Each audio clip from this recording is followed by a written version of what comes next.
just got out of a relationship, right now probably. Got out, that's a fun way to say it. Like I was digging through the wall with a spoon. Left a poster over the hole. Nobody knows I'm gone. Mannequin under a blanket. Cassette tape playing snoring sounds. I'm working on a movie. It's called Ferris Bueller's Shawshank Redemption. It's a mashup. Working on a new mashup of the movies MASH and Up. In that one, a balloon house flies over Korea, and that's all I have so far. We're listening to audio from New York comedian Myq Kaplan. Myq, welcome to the show. Thank you for having me.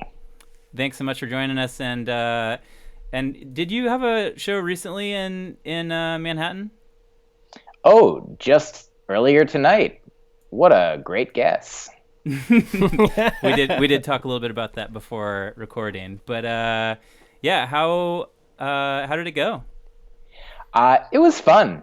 It was in a building where they have, it's called like a we work and we live space. So there's like people, I guess, rent spaces to both work and live there. And then there are sometimes the people that come to the show, but also other people can come into the building and go to where the show was. And that's what happened. People went to the show and I performed on the show and I had fun. And I can't speak for everybody else at every moment, but it seemed like enough people had enough fun for enough time. Nice. Right in the pocket. Nice. And I always like to ask our comedian guests, like, what was it that first inspired you to get in comedy? A fine question. What if I was like, no one's ever asked me that before. I was actually a musician before I was a comedian. And I performed my music all over Boston where I was in school. And one of the places that I found to perform at was a comedy club. And I had some songs that were funny, not exclusively. But so I performed at the comedy club and I enjoyed it. And in between the songs, I talked and got a few laughs. And so it was actually doing comedy that inspired me to do comedy. And the fact that carrying a guitar around was harder than not doing that. Well, you and Cameron actually have a similar background story, it turns out. What? Yeah. Yeah, Nolan and I used to play in a band, and I came into the band room one day about 10 years ago, and I had all these like theatrical ideas for our little post-punk like tech rock band. And they didn't fly. And Nolan said, that's not what this band does. So I quit the band and I moved to Chicago and started taking classes at Second City and started doing musical stand-up. Well, I don't want to be the only one responsible for killing the hopes and dreams of comedy making its way into our punk band, but yeah, I think that there was kind of a group. Two quick questions. Can I ask? Yeah, sure. Cameron, question number one. I'll ask them both, and then you can answer both as you wish. And the questions may be on a spectrum of joking to not joking. Number one, when you started doing music in your comedy, was it tech rock music in your comedy? And question number two, is the C on your hat, does that stand for Cameron? I'll take my answers offline.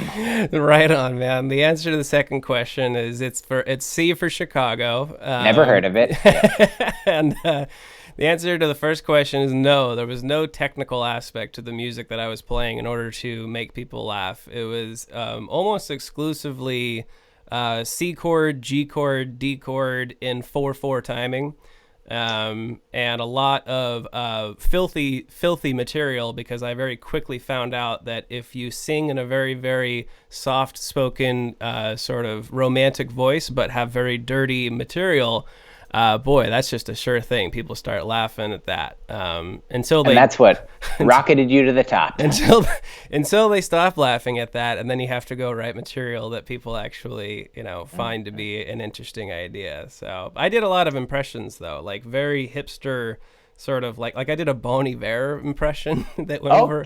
Can you do it now, or do you need your instruments to do it? I can't do it now. I need my instruments to do it, and I'm like, I got my computer in front of me and my little sound effect board here, but I'll probably send you a link. How about that? I would love to see that. It's all up there.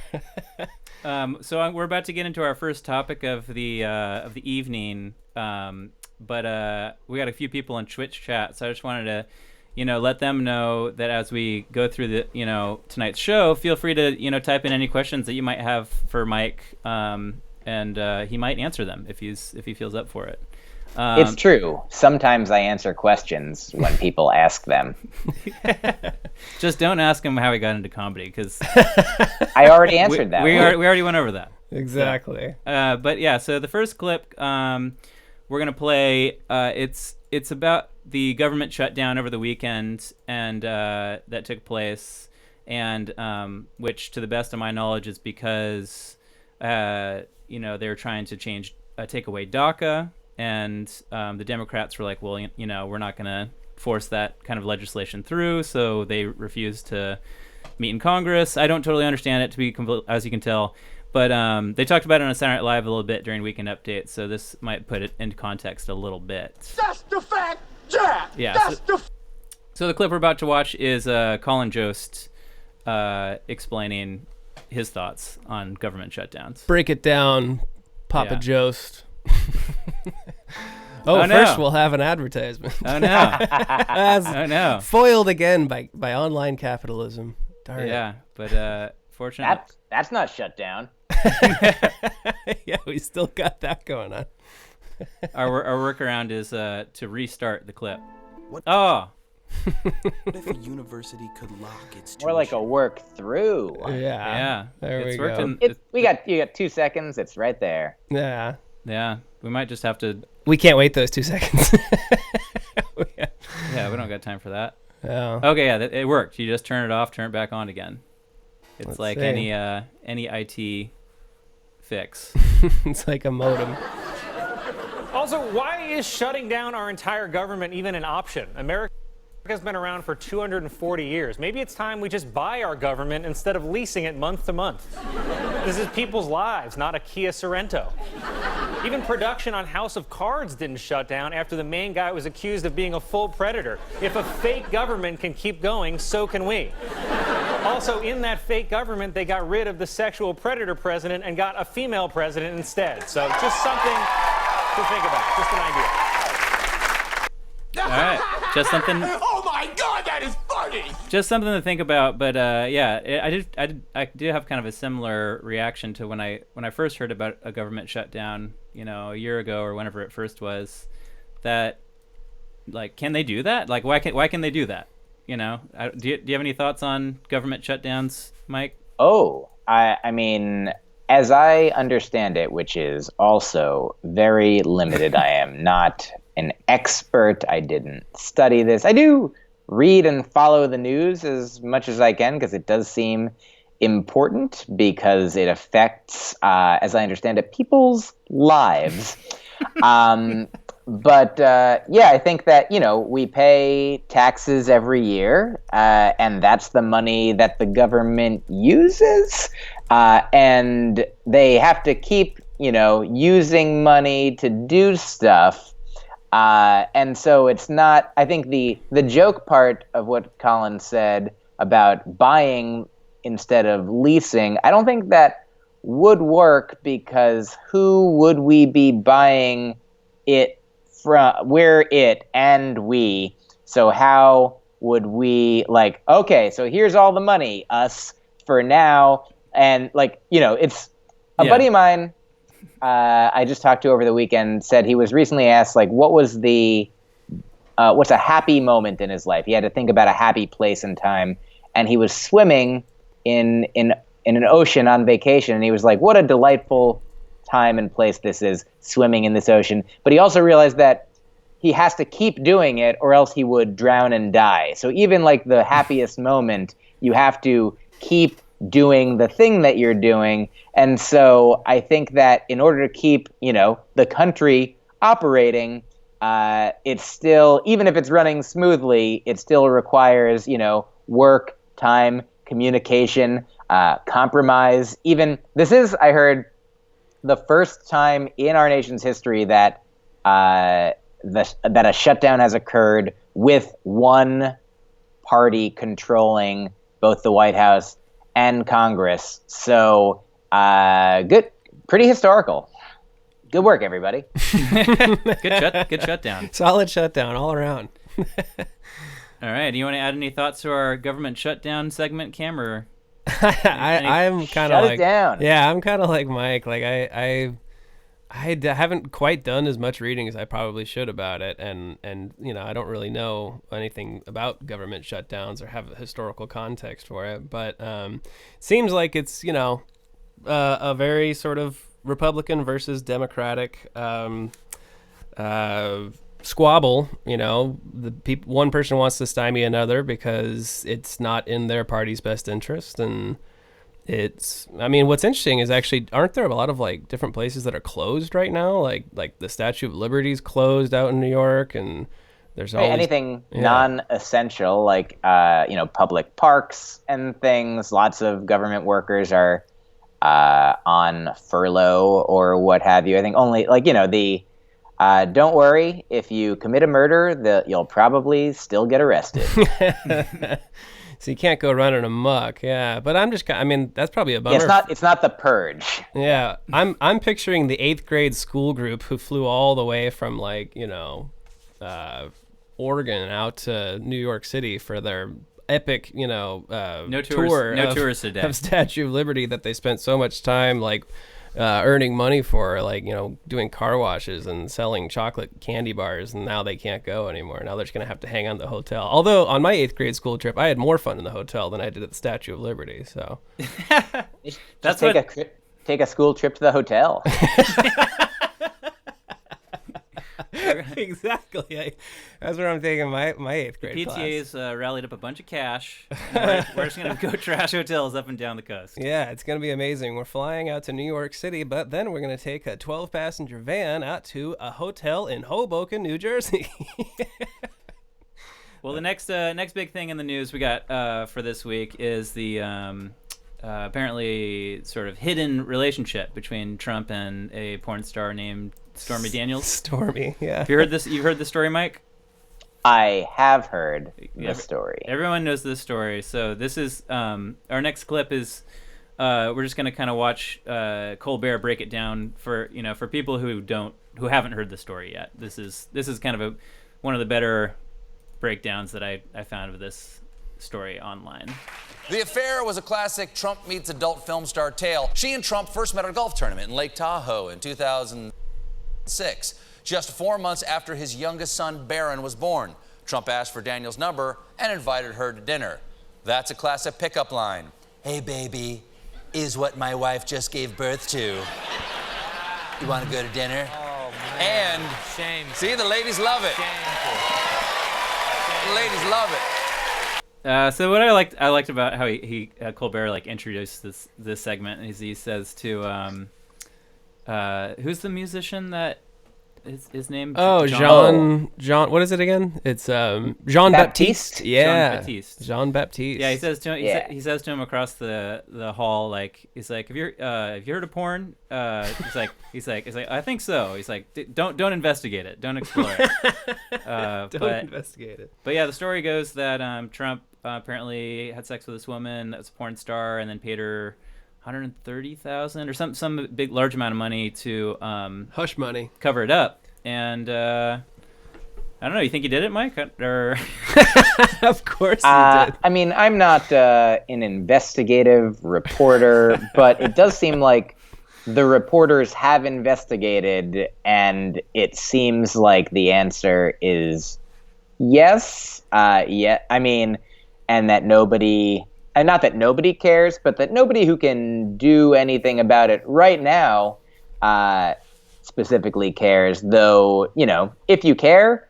2018 midterm elections, that seems like a time to voice your caring. Yeah, that's true. And Stormy Daniels for Congress. Yeah, there's a lot of celebrities who are kind of making their way into. I think I heard today, or I saw someone post today, Bill Maher might be announcing a run, a potential run. Oh Lord! For president. Well, for people who don't like Bill Maher, then that'll probably keep him off TV. That's true. There you go. There's always a silver lining somewhere to be found. But yeah, and then people speculating Oprah. It's how do you feel about Oprah running for president in 2020, Mike?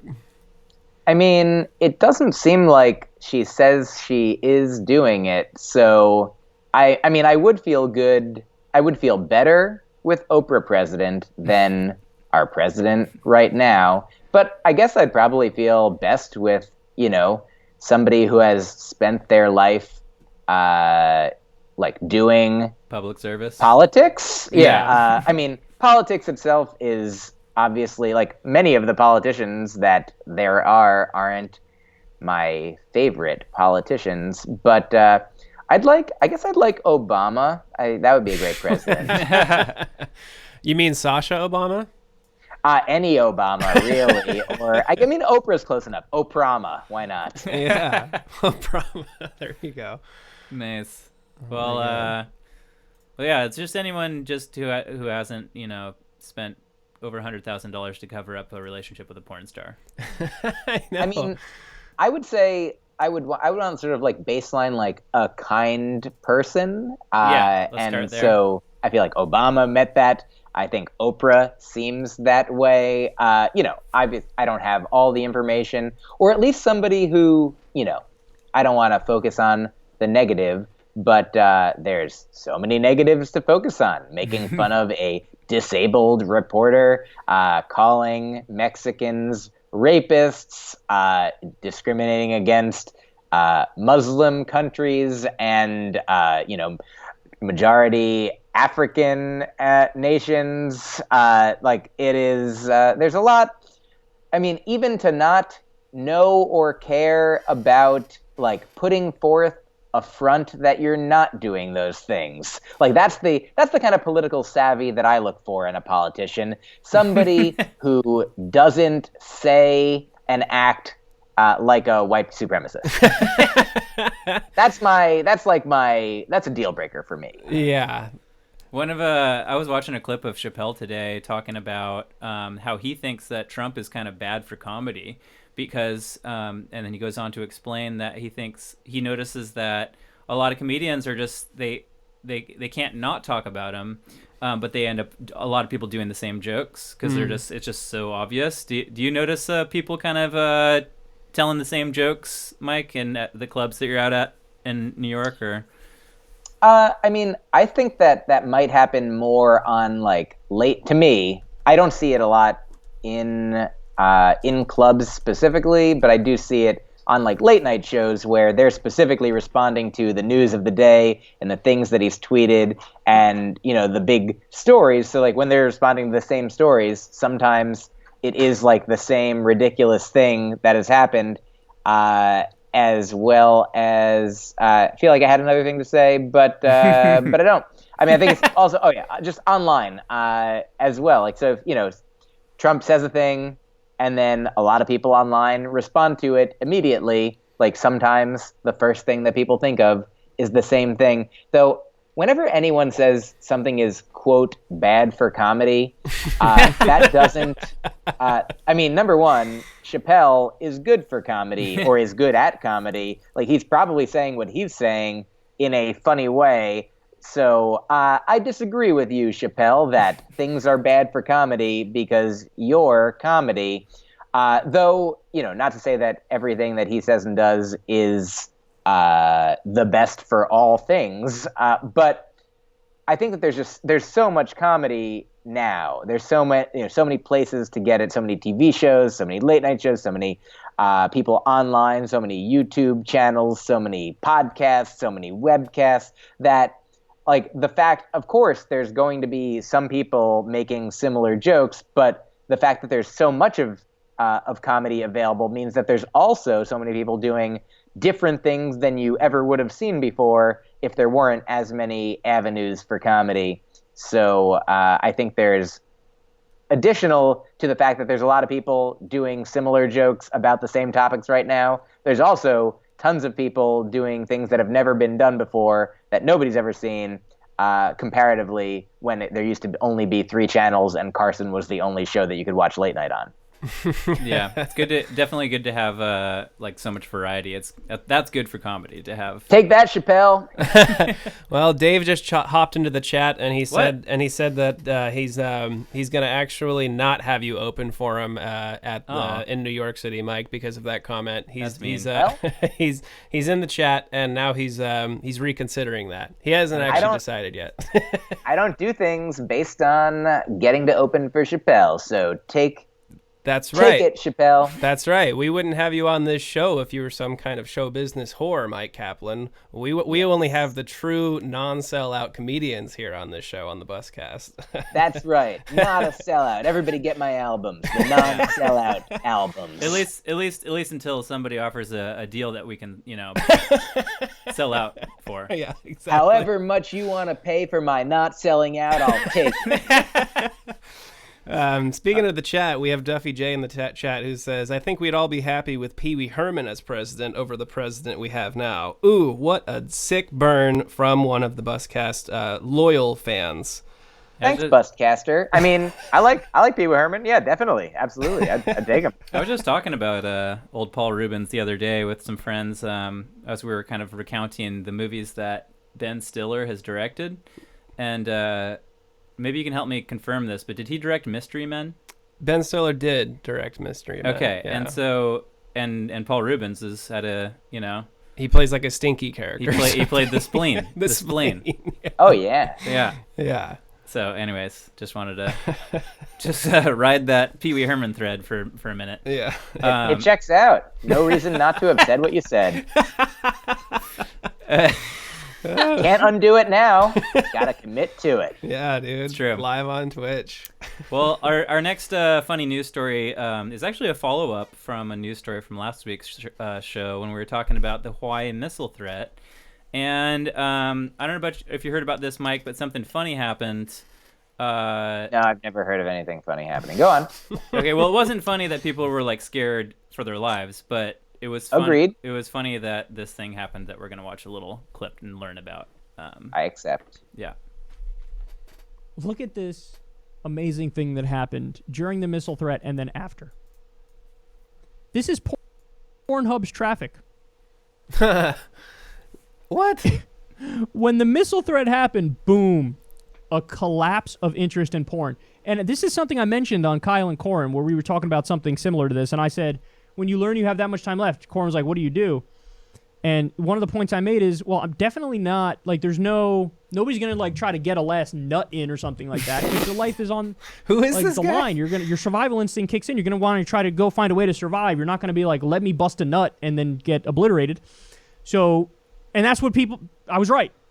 There was a 77% decrease of people using Pornhub. Just a collapse of people on Pornhub when that missile threat hit. Wow. Now, when the missile threat was over, a gigantic swing, and at 9:01 a.m., 48% increase. So people were like, "Oh shit, we're gonna die!" Nope. All right. Well, he goes on to explain, but I thought that was a funny observation that.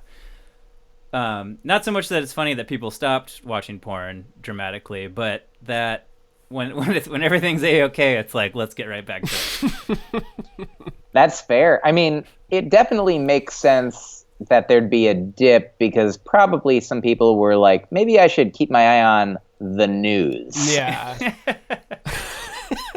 While this news is going on, while this threat might be like, is this happening? Should I be concerned? Like, it definitely, I don't know.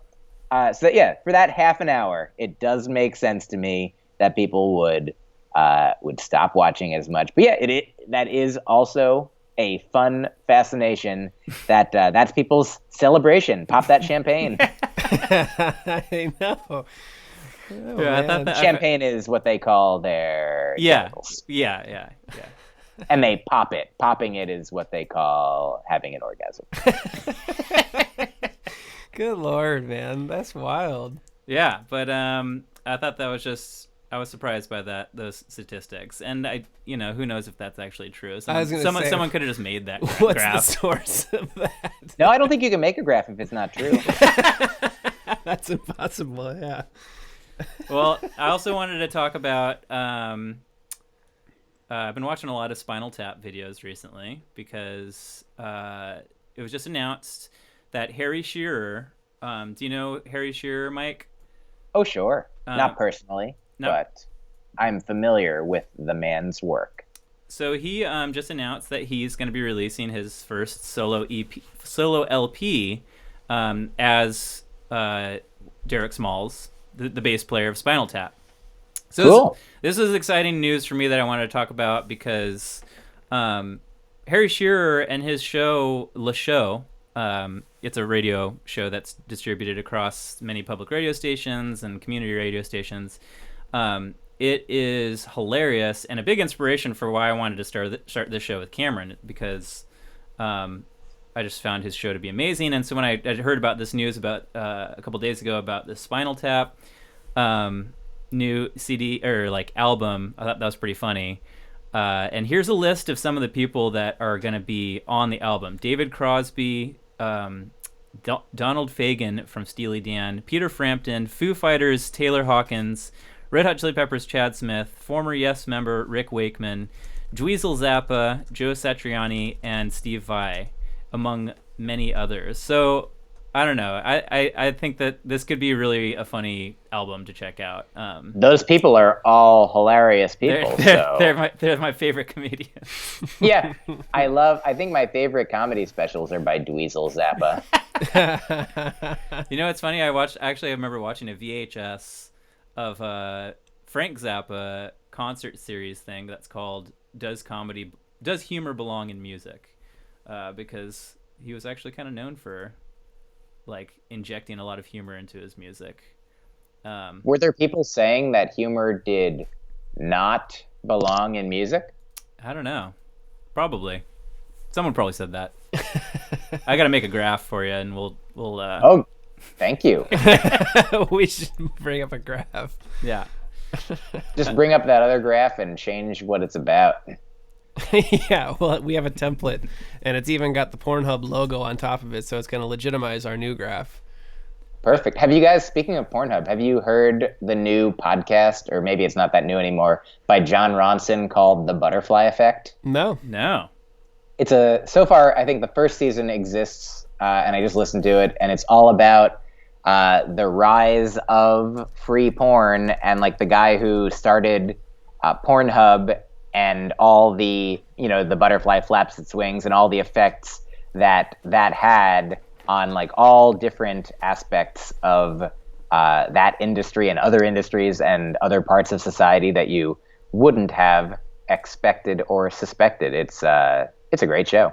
That's if you weird. like Pornhub. Yeah, that sounds interesting. But are you sure you're not thinking about the 2004 American science fiction psychological thriller film written and directed by Eric Bress and Jay McGruber, starring Ashton Kutcher and Amy Smart?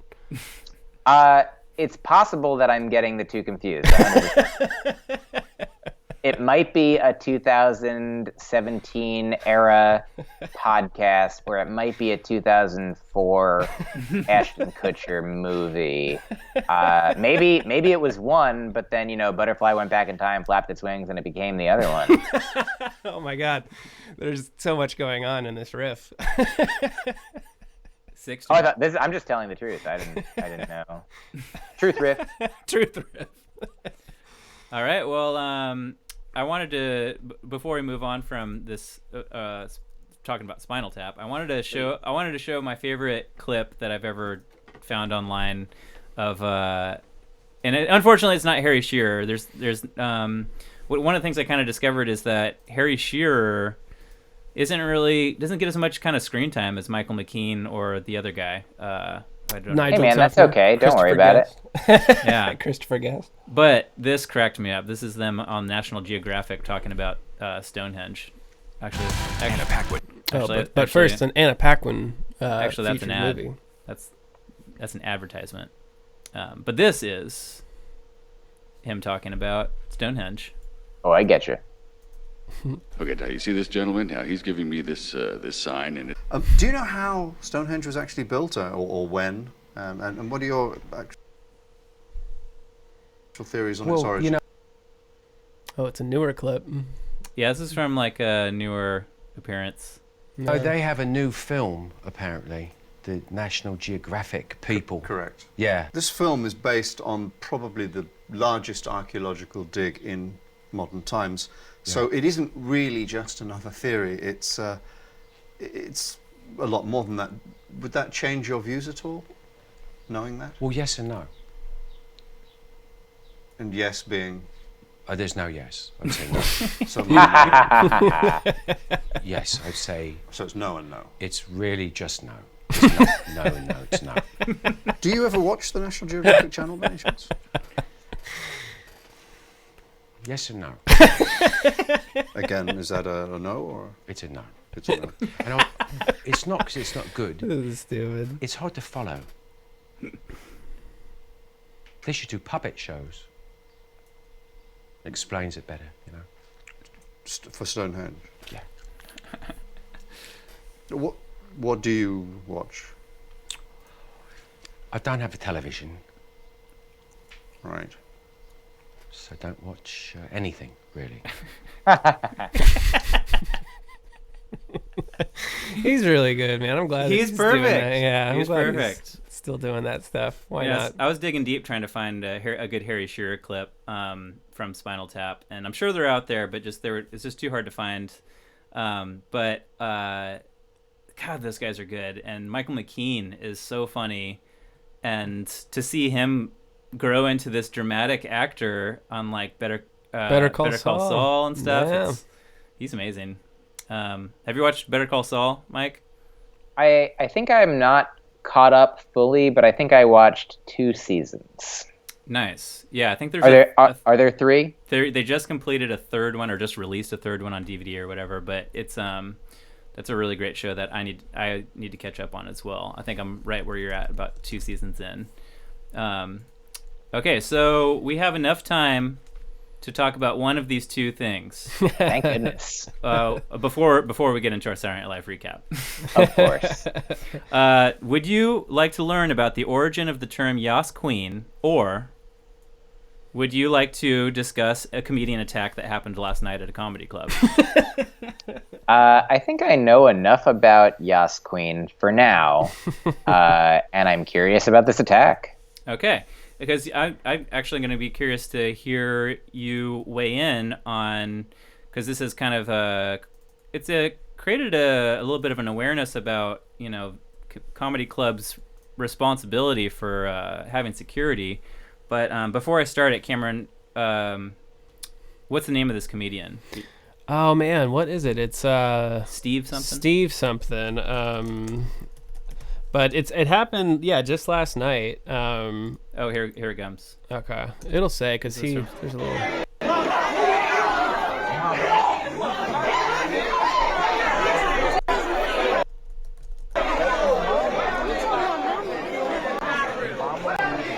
So somebody stood up in the audience. This guy's about to hop on stage here. Yeah.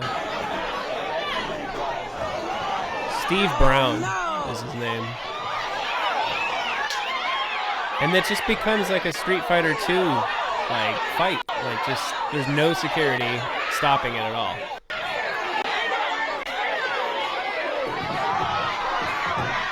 Whoa.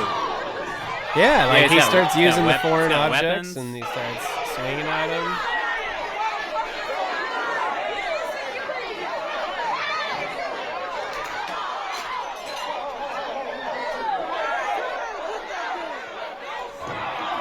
Whoa.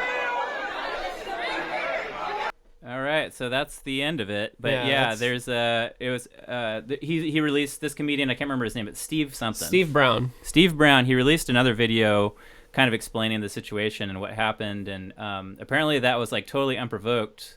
Because when Cameron showed that to me the first thing I thought was like, okay, I got to see this guy's stand-up comedy act. Like, what is he saying that is making people this upset? Yeah. But apparently the story goes that this was a completely unprovoked attack. The guy just like went nuts. Yeah, he was drunk at a place called the Comedy House in Columbia, South Carolina. You ever heard of that place, Mike? I don't think I have heard of it. Yeah, well, apparently the security's pretty light down there at the Comedy House, according to this. If we were to judge its security on one clip. I mean, maybe those guys were a big fan of that drunk guy. No, it does not seem like that would be the kind of situation. If we're weighing in, I'm pro security being able to stop things like that from happening. Yeah, exactly. Yeah. That'd be nice to have that. I'm anti-attack. I'm pro. I'm like a pacifist, I guess, as far as audiences towards comedians, and in general, I'm a fan of people living peacefully. I'm a weirdo. That's crazy. Very radical philosophies you're distributing to our listeners tonight.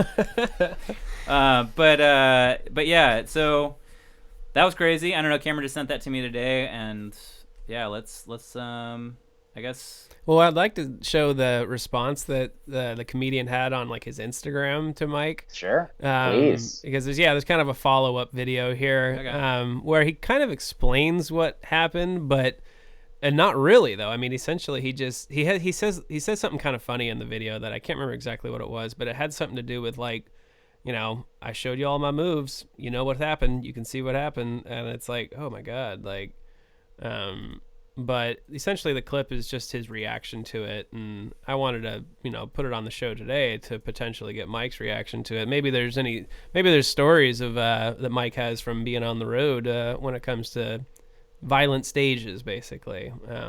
Yeah. For sure. It happens. It gets pretty wild in there, man. People get drunk and. What's up, y'all? Steve Brown here. There we go. I'm sure y'all saw the video, and I'm good. I'm great.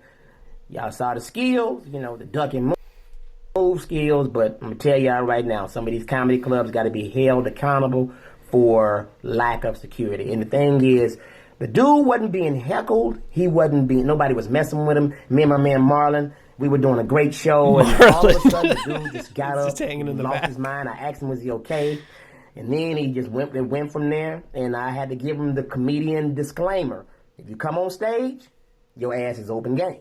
So you saw what happened. He was doing all that swinging, and I was doing the ducking, and I was, if you look at the video, I was talking to him like, dude, you're going to get tired, and I'm going to knock your ass out. I swear to God. So he saw that he wasn't getting no licks in, and that's when he started picking up stools and all that other bullshit. But, it is what it is. So on to the next club. Love y'all. Thank you. Appreciate it. So he's got a disclaimer that he tells everybody. Do you have a disclaimer for hecklers who are, coming up on stage to go after you, Myq? Great question. I, up to this point, have not had a disclaimer for such situations, but I will, before my next show, get to work on one. I 100% don't think anyone has ever come on stage uninvited while I've been performing. I am perhaps fortunate in this. It seemed pretty I'll say that that's not a thing that normally happens. Yeah. But whenever it does, it always makes it onto YouTube, right?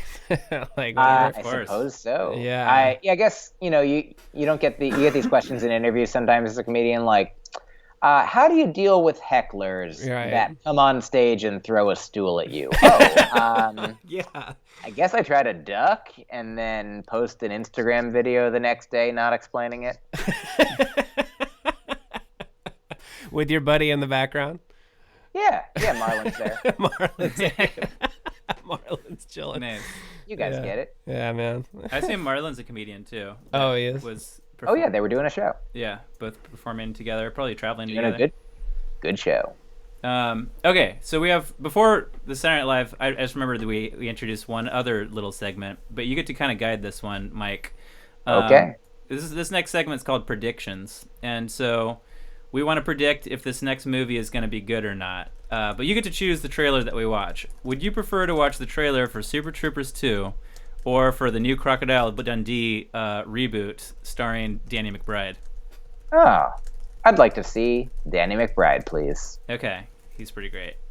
So, I just found out about this. This is a short trailer. It's only like, it's a teaser, is what they call it. And Great. Love it. Love to be teased. I like Danny McBride. I didn't really like Vice Principals on HBO, but I like his movies. Yeah. So I'm curious to see what this is all about.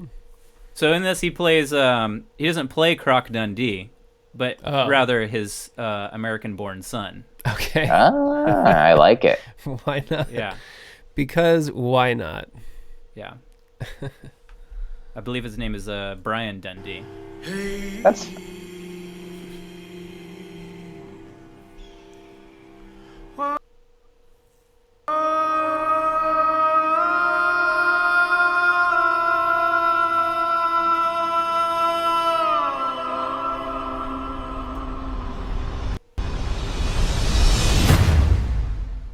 Good day, losers. That's not a knife. That's a knife. Look at that. Look at me. Look at the knife blade. Oh boy, boy. gotta love that didgeridoo at the end there. Nice, Oh, yeah. nice touch. So yeah, just real short trailer, but what do you think? Could that be good? Danny McBride's good. I'm an optimist. I like it. Approved by Myq Kaplan. Yeah, go for it. I just want to say, like, I really appreciate like comedians who are optimists, and because it seems like really easy to be like sort of just bagging on everything all the time, or just like, oh, this sucks, it's the worst. But I don't know, if you can like find a positive angle of making things funny, I think that's harder to do. So I appreciate that about your comedy. I'm really good. Other people aren't bad. I'm good. Everybody else is bagging on stuff. They're great too. I'm just great. Also, we're all great. Just being positive. Well, now it's time for us to get positive about Saturday Night Live. Because it's time. I like the episode. Spoiler alert. Oh, okay. Should we get it kicked in there? Let's kick it in. All right. It's the Saturday Night Live recap. Welcome to Celebrity Jeopardy. What are we even doing? And like, why? And like, don't. With your guest, Myq Kaplan. In a van down by the river. Feeding my hungry guys. Is that my older brother? Hey, bro. What's up, Beck? What's up, Ricky? All right. Here we are in season 2, episode 2 of the Buscast podcast. I like it. With our guest Myq Kaplan, and we are reviewing. And I've lost count, but it's like season 43, episode I don't know, 13, 12, 13, something like that. But this was hosted by Jessica Chastain. I always want to say Chaplin for some reason, and she was great. Go ahead, have a good time. The host, I thought she was great. She was in like every single sketch, which is no easy task to be that active through the whole episode. I don't think she was the funniest part of the episode for me, but I did think she did a great job. And yeah, what did you think overall of the episode, Myq? I haven't watched a full episode of Saturday Night Live in a long time. Like I feel like I've watched clips here and there, like when people share them and stuff, but I've not sat down. This is the first full episode I've watched in years, and it really it made me laugh. I enjoyed it. I thought it was good, and there were some political sketches that I really appreciated and agreed with the points of, and yeah, overall I give it a yes. Overall I give it a yes. 1 yes on a scale of 0 to 1 yeses. Nice. Thank you so much. Yeah, that's the kind of response I give it. Clapping. Well, in the past, what we've done with our recap is that we've broken up into like all these different sections, like best sketch of the week,